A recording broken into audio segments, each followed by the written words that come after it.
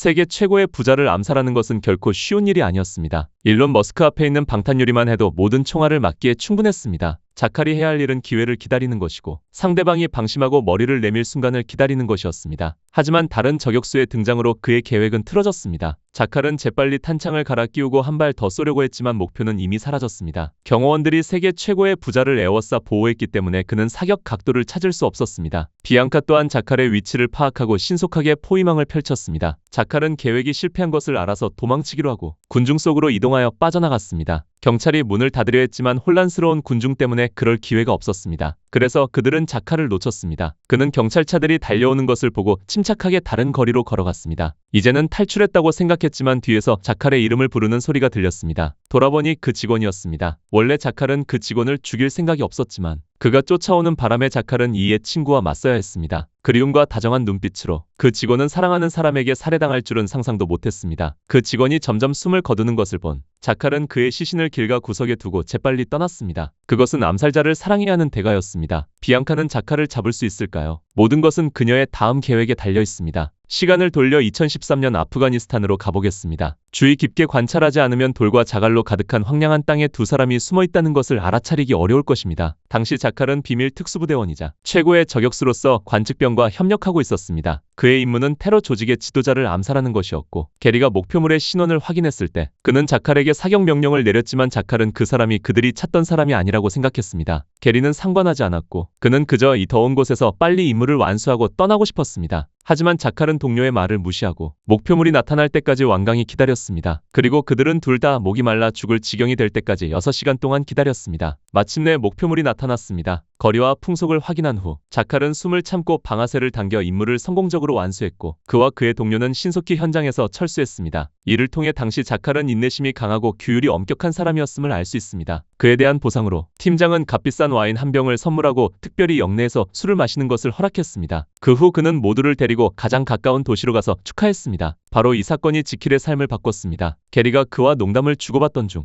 한 남자가 우연히 게리와 부딪히면서 다툼이 일어날 뻔했지만 그 남자는 싸우고 싶어 하지 않고 제안을 했습니다. 그는 이곳에 모든 사람에게 술 한턱을 내고 싶어 했고 자칼은 모든 것이 이 남자의 계획 속에 있다는 것을 알지 못했습니다. 그의 목적은 자칼과 대화를 나누는 것이었고 그는 자칼에게 엄청난 보수를 주고 살인을 의뢰하고 싶어 했습니다. 그가 제안을 받아들이기만 하면 됩니다. 하지만 군대 규정상 개인은 마음대로 외출할 수 없었기 때문에 시간제 암살자가 되는 것은 거의 불가능했습니다. 하지만 자칼은 사람 한 명을 죽이는 대가로 10만 파운드를 받게 된다는 말을 듣고 다시 생각했습니다. 왜냐하면 그가 힘들게 임무를 수행하고 받는 보상은 이 돈의 10,000분의 1도 되지 않았기 때문입니다. 하지만 자칼은 마음속에 흥분을 억누르고 그렇게 하는 것은 너무 위험하다고 말했습니다. 그 말을 들은 남자는 즉시 가격을 20만 파운드로 올렸고 자칼이 대답하지 않자 그는 서두르지 않고 명함을 남기며 마음이 바뀌면 연락하라고 했습니다. 이때 그는 신중함을 보였습니다. 며칠 후 2명의 경호원에게 엄격하게 보호받던 한 남자가 갑자기 머리에 총을 맞고 그 자리에서 쓰러졌습니다. 두 경호원은 당황하여 범인을 찾았지만 총알은 1km 떨어진 건물에서 발사된 것이었습니다. 제칼은 침착하게 저격용 소총을 챙기고 게리와 함께 미리 준비해 둔 차량을 타고 도주했고 이 총격으로 그들은 20만 파운드를 받았을 뿐만 아니라 고용주로부터 열렬한 찬사를 받았습니다. 그 남자는 그들이 계속 일해주기를 바랐습니다. 가격은 당연히 협상 가능했지만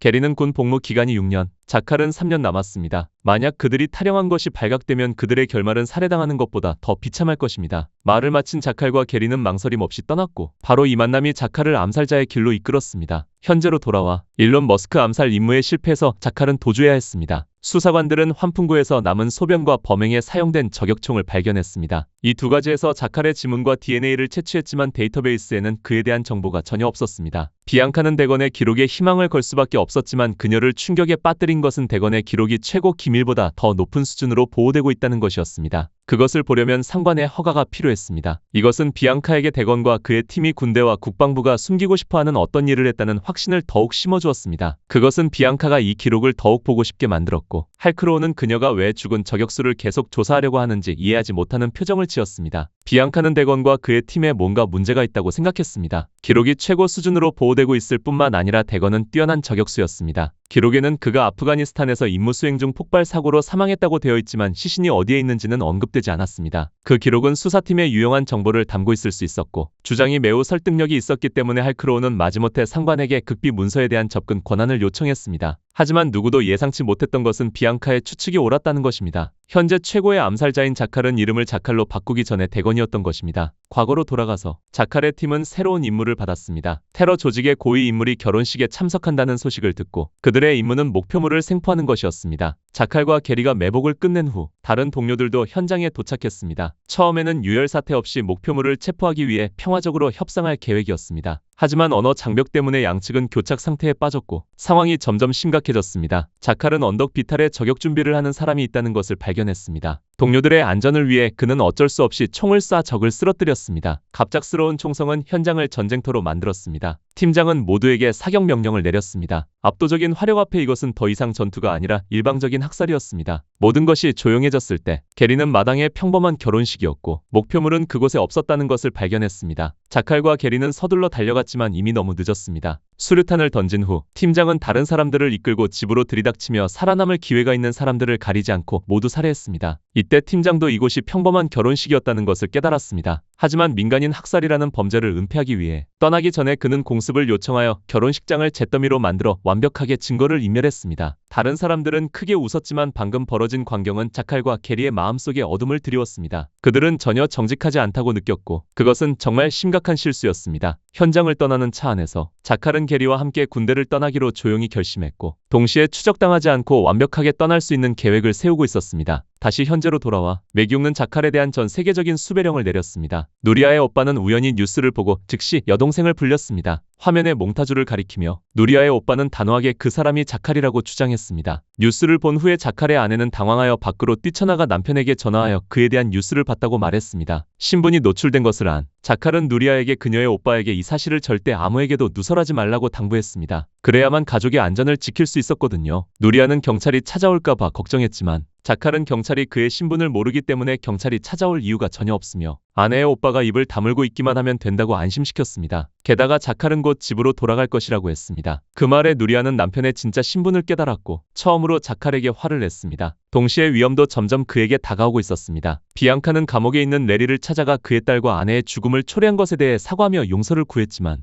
사과가 통했다면 경찰은 필요 없었을 것입니다. 레리는 비앙카를 뼛속까지 증오했고 그녀에게 복수할 수 없었기 때문에 비앙카의 공포에 질린 눈앞에서 스스로 목숨을 끊었습니다. 레리는 그녀가 평생 죄책감에 시달리기를 바랐습니다. 이미 무너져 있던 비앙카는 더욱 혼란스러워했지만 다행히 동료가 그녀를 위로했고 마침내 대건의 비밀 기록을 볼 수 있게 되었다는 기쁜 소식을 전해주었습니다. 비밀 유지 협약에 서명한 후 비앙카는 문서를 열었습니다. 마침내 그녀는 대건에 대한 모든 것을 알게 되었습니다. 기록에는 그가 실제로 사망했다고 자세히 기록되어 있었지만 그녀는 항상 뭔가 잘못되었다고 느꼈습니다. 비앙카의 직감은 대건이 바로 자칼이지만 그녀는 그가 어떻게 탈출했는지 이해할 수 없었습니다. 알고 보니 무고한 사람들이 살해당하는 장면을 목격한 후 자칼은 대담한 아이디어를 떠올렸습니다. 돌아오는 길에 그는 재빨리 동료들에게 차를 세우라고 요구했고 다른 사람들은 모두 이해를 못했습니다. 자칼은 걱정스러운 표정으로 앞을 바라보며 멀지 않은 언덕에 이상한 빛이 있다고 말했고 그곳에 폭탄이 묻혀 있을까봐 걱정했습니다. 동료들을 믿었기 때문에 모두 경계하며 그의 말을 따랐고 자칼은 자신이 먼저 지뢰를 탐지하겠다고 나섰습니다. 팀장은 자칼을 따라가 그를 돕도록 한 명을 명령했지만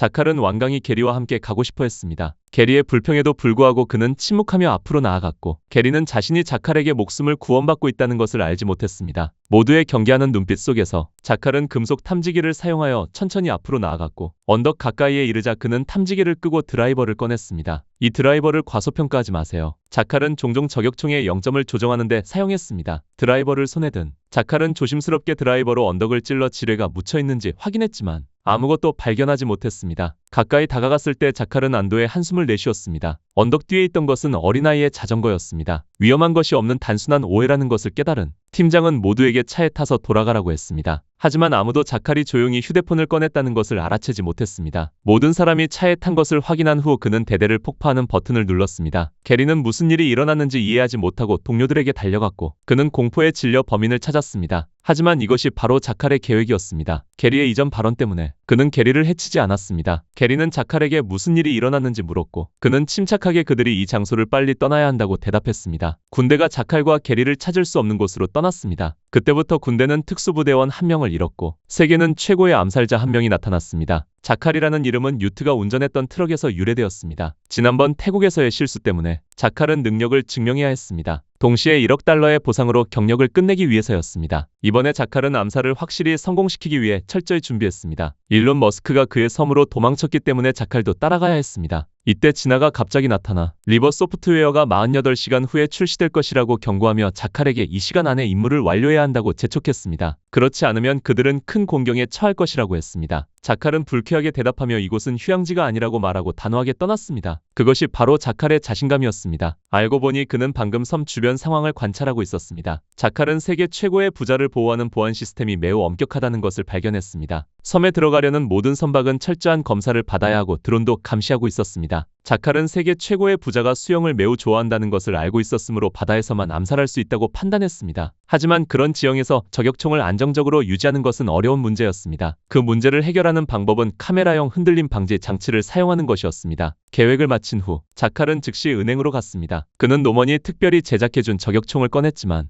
행동하기 전에 아내가 발견한 비밀 방 문제부터 해결하기 위해 집으로 돌아가야 했습니다. 그는 밤늦게 집으로 돌아와 누리아에게 모든 것을 설명하고 싶었지만 자칼의 아내는 일부러 그를 피하는 것 같았습니다. 그는 어쩔 수 없이 아들의 방으로 가서 아이에게 사랑을 표현했습니다. 이 장면은 누리아가 카메라를 통해 지켜보고 있었습니다. 남편이 암살자라는 것을 이미 알고 있었지만 자칼이 그녀와 아들을 향한 사랑은 진실이라는 것을 알았습니다. 그래서 아내는 거실로 내려가 자칼을 기다리며 그에게 설명할 기회를 주기로 했고 누리아는 단 한 가지 질문만 했습니다. 자칼이 돈 때문에 사람을 죽였느냐고. 그는 즉시 고개를 끄덕여 그녀에게 대답했습니다. 자칼로부터 확실한 대답을 확인한 후 누리아는 그에게 그 말을 다시 한번 확인해 달라고 했습니다. 사실 아내는 자칼에게 그렇게 하라고 요구함으로써 남편이 다시는 속이지 않도록 하고 싶었습니다. 마침내 그들은 진지하게 앉아 이야기를 나눌 수 있었고 아내가 침착해진 것을 본 후 자칼은 처음으로 자신에 대해 털어놓았습니다. 자칼은 누리아를 매우 사랑하며 암살자 일을 그만둘 준비를 하고 있다고 말했습니다. 하지만 자칼은 이 마지막 임무를 완수해야 했고 24시간만 지나면 그들은 행복한 삶을 살 수 있을 것이라고 했습니다. 이 말을 듣고 매우 가슴 아팠지만 아내는 진실을 받아들일 수밖에 없었습니다. 누리아는 남편을 용서할 수밖에 없었고 마침내 가족 문제를 해결했고 자칼은 임무에 전념할 수 있었습니다. 하지만 그가 장비를 준비하는 순간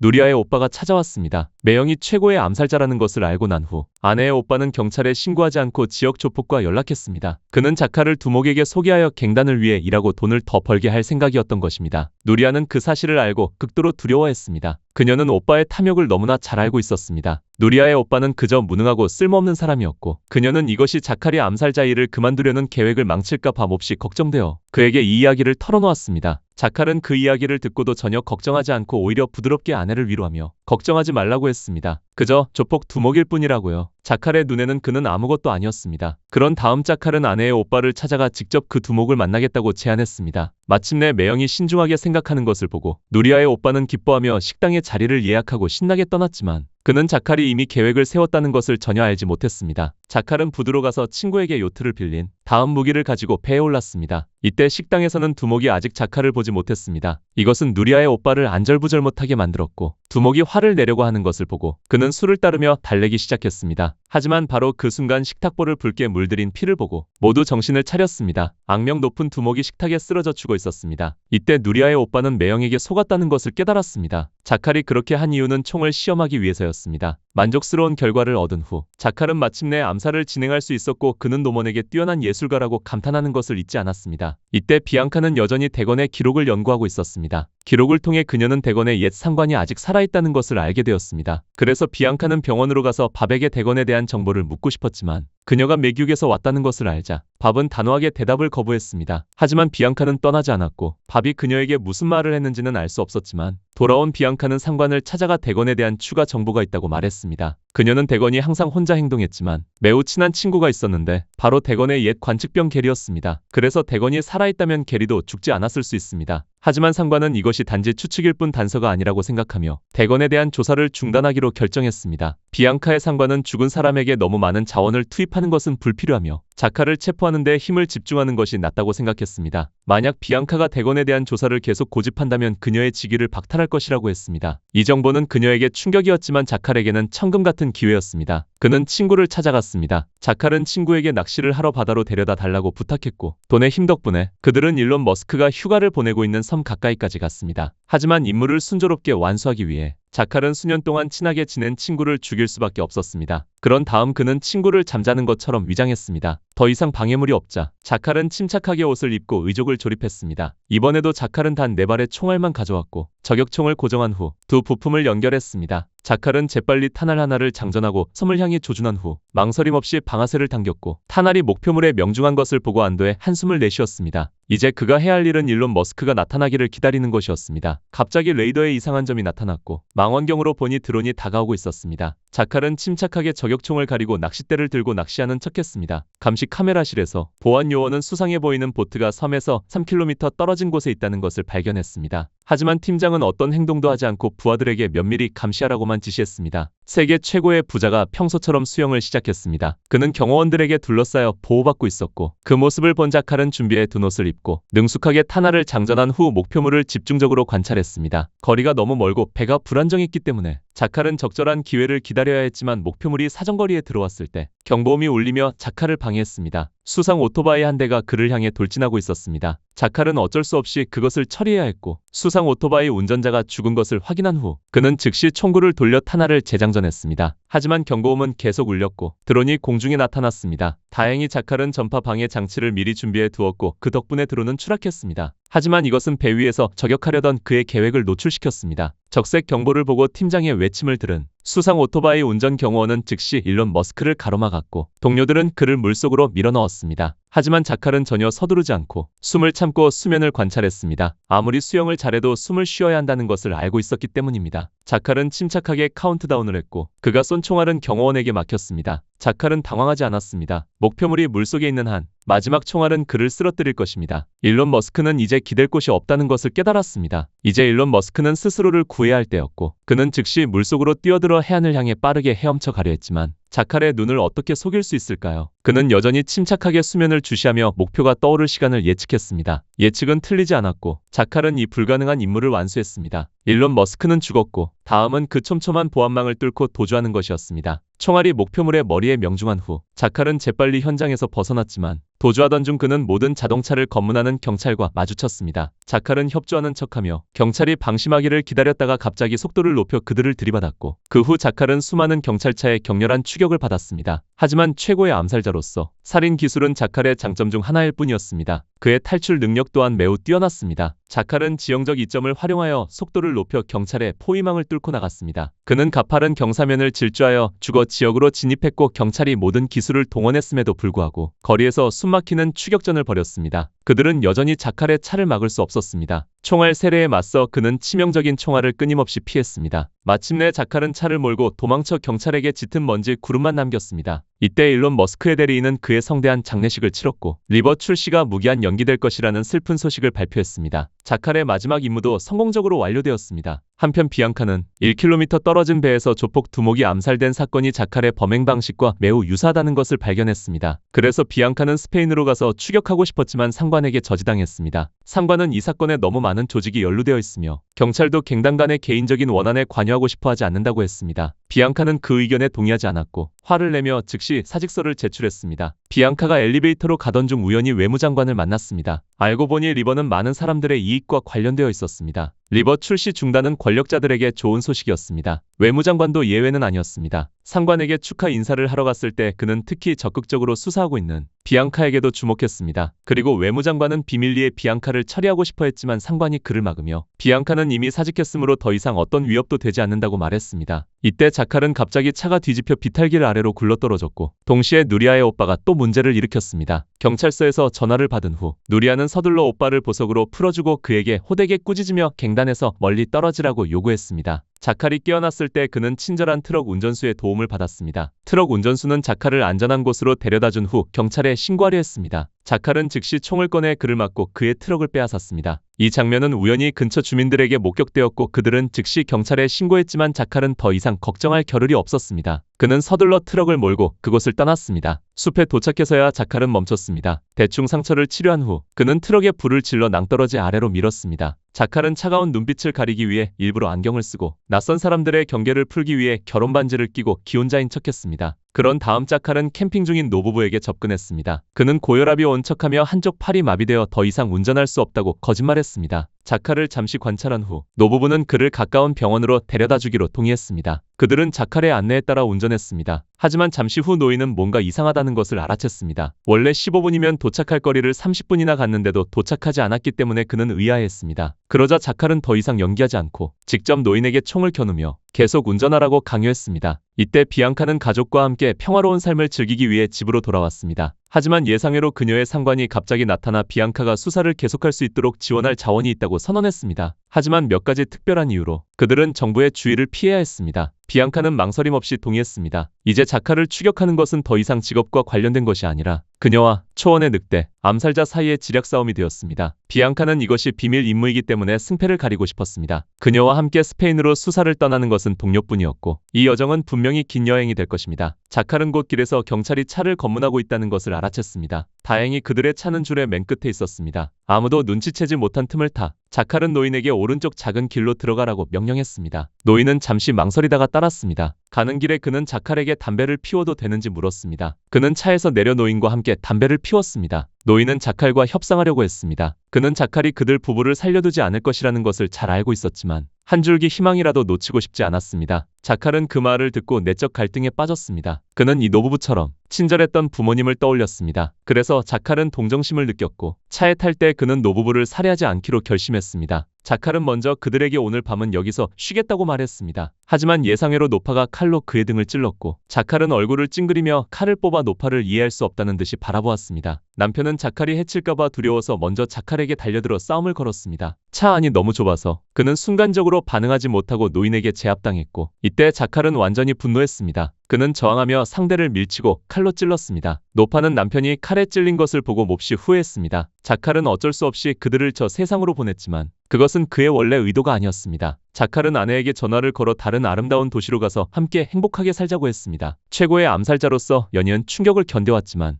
아내의 목소리를 듣자 자칼은 눈물을 참을 수 없었습니다. 이 순간 자칼은 암살자라는 직업을 정말로 싫어한다는 것을 깨달았습니다. 누리아는 남편의 목소리에서 약점을 감지하고 자칼을 안심시키며 집으로 돌아와서 이야기하자고 했습니다. 자칼은 서둘러 돌아가고 싶었고 짐을 정리한 후 노부부의 차를 폭파시키고 버스를 타고 집으로 향했습니다. 한편 비앙카는 지역 경찰서에 가서 조폭 두목 살인 사건을 조사하던 중 큰 돌파구를 마련했습니다. 비앙카는 자칼의 처남이 신고자라는 것을 알아냈습니다. 경찰은 그의 여동생이 젊은 부자와 결혼했다고 언급했습니다. 그녀는 단서를 따라 자칼의 주소를 찾아냈습니다. 비앙카와 동료는 즉시 그곳으로 갔지만 자칼은 집에 없었습니다. 그래서 비앙카는 그를 기다려 매복했고 그녀는 이독제독의 방법을 쓰기로 했지만 비앙카의 바람은 이루어지지 않았습니다. 저녁이 다 되도록 자칼은 나타나지 않았습니다. 대신 누리아가 아들을 데리고 택시를 타고 떠났습니다. 그녀는 자칼이 너무 신중해서 직접 아내와 아들을 데리러 오지 않는다고 생각했습니다. 사실 자칼의 아내는 죄 많고 냉혈한 남편과 함께 살고 싶어 하지 않았습니다. 그녀는 슬픔을 억누르고 아들을 데리고 떠났습니다. 얼마 후 자칼은 주차 요원으로 변장하여 불운한 사람의 차를 몰고 집으로 가서 아들을 데려올 준비를 했습니다. 비앙카는 마침내 그녀의 적을 기다렸습니다. 자칼이 빌라로 들어가는 것을 본 비앙카는 즉시 동료와 함께 행동했습니다. 그는 집으로 돌아왔지만 아내와 아이들은 어디에도 없었고 자칼은 아내가 그와 함께 도망치고 싶어 하지 않는다는 것을 깨달았습니다. 이때 지나가 자칼에게 조심하라고 경고하기 위해 전화를 걸었습니다. 그녀는 고용주가 분명히 약속을 어기려 하고 있으며 그들을 모두 제거하기 위해 스페인에 암살자를 보냈다고 말했습니다. 다행히 진아는 먼저 도망쳐서 암살자를 피할 수 있었습니다. 소식을 들은 자칼은 즉시 짐을 싸서 그곳을 떠날 준비를 했습니다. 하지만 그가 막 비밀방으로 숨어들었을 때 누리아의 오빠가 자칼의 집 전등이 꺼진 것을 보고 호기심에 들어가 확인했습니다. 예상외로 누리아의 오빠는 자칼로 오인한 비앙카에게 총에 맞아 죽었습니다. 그녀는 무심코 자칼이 골칫거리를 해결하는 것을 도왔습니다. 자칼은 총소리에 경계하며 즉시 위험을 감지했습니다. 비앙카는 자신이 단방향 거울을 통해 자칼에게 감시당하고 있다는 것을 전혀 알지 못했습니다. 경찰의 수를 확인한 후 그는 총에 레이저 조준 장치를 추가했습니다. 비앙카의 동료가 빨간 점이 그녀의 머리를 겨냥하고 있다는 것을 발견했을 때는 이미 너무 늦었습니다. 그는 비앙카를 밀치려 했지만 예상외로 그녀 대신 총알을 맞았습니다. 비앙카의 동료는 총에 맞아 죽었습니다. 그녀는 자칼이 숨어있는 곳을 향해 계속 총을 쏘며 더 이상 아무도 죽는 것을 원하지 않는다고 말했습니다. 이때 비앙카는 벽 뒤에 누가 있고 누구를 위해 일하는지, 왜 그가 그렇게 해야 하는지 알고 싶었습니다. 자칼도 왜 그녀가 그에게 그렇게 하는지 되물었습니다. 비앙카의 대답은 그녀가 이기고 싶기 때문이었습니다. 물론 자칼도 마찬가지였습니다. 공간은 그 어느 때보다 긴장되었고 자칼과 비앙카 모두 승리할 방법을 찾고 있었습니다. 살인 능력이 있어서 그녀는 자칼의 상대가 아니라는 것을 잘 알고 있었습니다. 그래서 비앙카는 자칼의 아내의 행방을 협상 조건으로 사용하려 했습니다. 하지만 자칼은 그 누구와도, 특히 그녀와 같은 사람과는 협력하지 않을 것입니다. 총성이 울리고 비앙카는 자칼의 총에 맞아 죽었습니다. 바로 그 후 그는 서둘러 아내를 찾아 나섰습니다. 하지만 누리아는 남편을 떠나기로 결심했기 때문에 전화를 받지 않았습니다. 자칼은 순간적으로 말을 잃었고 갑자기 한 차가 그를 향해 돌진했습니다. 모든 것이 마침내 끝났습니다. 비앙카의 상관은 국장으로 승진했습니다.